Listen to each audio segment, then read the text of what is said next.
So this video is particularly geared towards people in the neurodivergent community, but I guess it could sort of apply to anyone. So if you're listening and you're not in that community, that's okay. I think some things will still apply.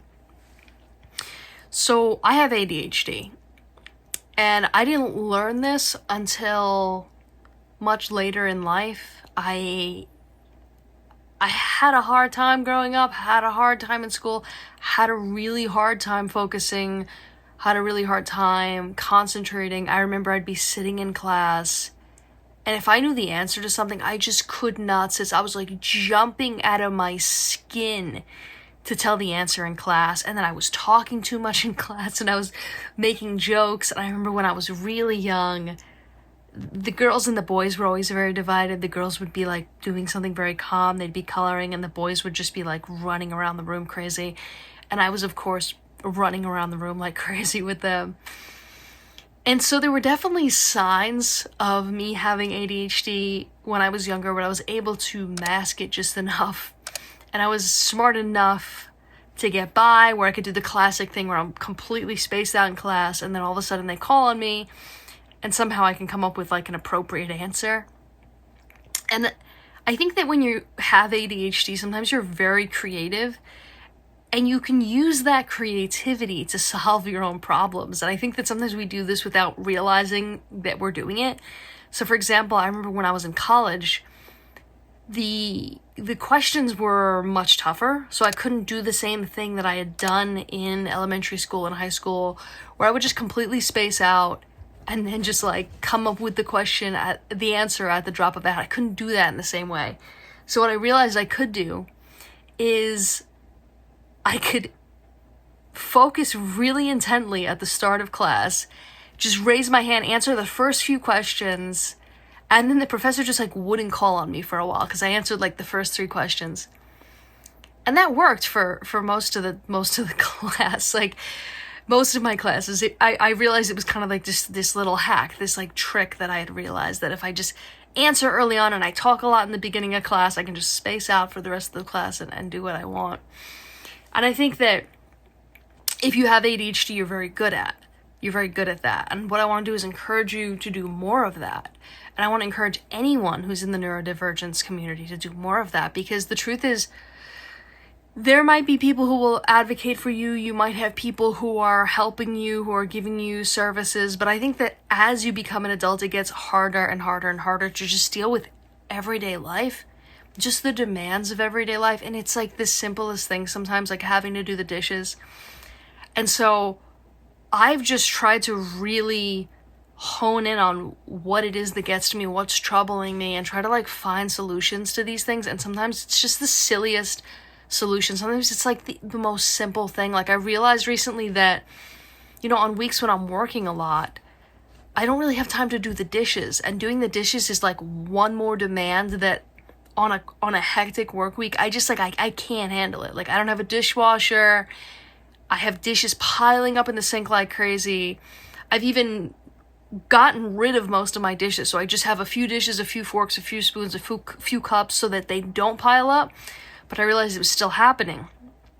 And I know to someone who's not struggling with this is going to sound completely ridiculous. Like, oh, you can't just do the dishes. It's like, no, I'm completely overwhelmed with everything else going on. And that's just one more thing that is like setting me over the edge.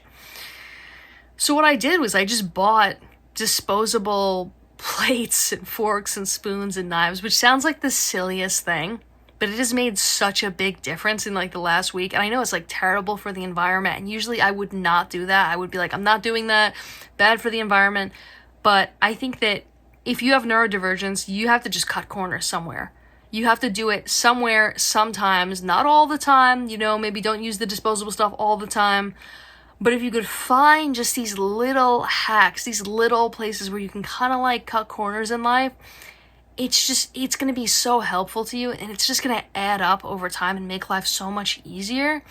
Another thing I started to do was like, I realized I kept going to bed and forgetting to do my skincare routine, which is like such a simple thing. But I also have this fear of like, oh, if I don't take care of my skin, it's like going to get bad as I get older, right? It's like silly vanity, whatever.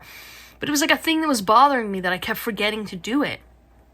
So what I realized is I could just keep an extra bottle of that, like right next to the bed, right in my bedside table. And then if I forget to do it and I'm in bed already, because that's when I would remember. When I have ADHD, it's like I'm laying in bed, that's when I'm remembering to do everything. So I put this skincare stuff in my bedside table, and I'll just be laying in bed and I'll remember that I have to do it, and then I'll just do it while I'm in bed. I'll just wash my face up, just put the cream on, retinol, hyaluronic acid, whatever it is that you use. And it's like the simplest thing. It's the simplest thing. And I think maybe people who aren't neurodivergent, who aren't suffering from some sort of hardship that's getting in the way of just daily functioning, I don't think they'll understand these kinds of things. But I think if you are struggling with them, you realize how difficult it is to just do these little things sometimes. And I think for me, one of the biggest things, like one of the most important things that I can stress to you, is that maybe not everyone has the ability to figure out these little hacks, figure out these ways in which you can make your life slightly better in all of these small little ways that add up. If you can figure those things out, if you're capable of that, that's going to make such a big difference. But what's going to make even more of a difference before that is realizing that you're the only one that can do this. Not everyone can do it for you. Nobody is there knowing at all points what you're struggling with. Like maybe you have a partner who's really attuned to you, but it's really only you who can tell in the moment, like when you're really struggling. And the other thing that's, I think, even more important than that is that you have to give up the shame of needing to come up with these small accommodations to help yourself. Because for so long, I would just I didn't want to buy disposable plates because I'm like, this is terrible for the environment. And at this point, I'm like, I'm 32 years old and I need to just find the small ways in which I can make my life slightly easier so I can do the more important things that will have even more of an impact on my life and on the lives of others. And if I kill a few extra trees in the process of that, I'm sorry, right? That's not a good thing to do, but I'll plant trees when I'm older or something. There's a way to make up for it at some point, I think. But all I want to say, I guess it's just a couple of things, is find these accommodations for yourself if you can. Do it for yourself because no one's coming to save you. You're the most capable of helping yourself out of anyone, even professionals that you go to. Sometimes the people who are trained in these things, they don't always know what it's like. I'm sure some of them are amazing and they give amazing help. But in my experience, I feel like you don't understand this unless you're dealing with it. And these people can have perfectly good intentions and amazing training and still just not get it. So you have to advocate for yourself. You have to come up with these small accommodations for yourself. But most importantly, number one, just get rid of the shame around needing accommodations for things. So that's it for today. I'll see you guys in the next video.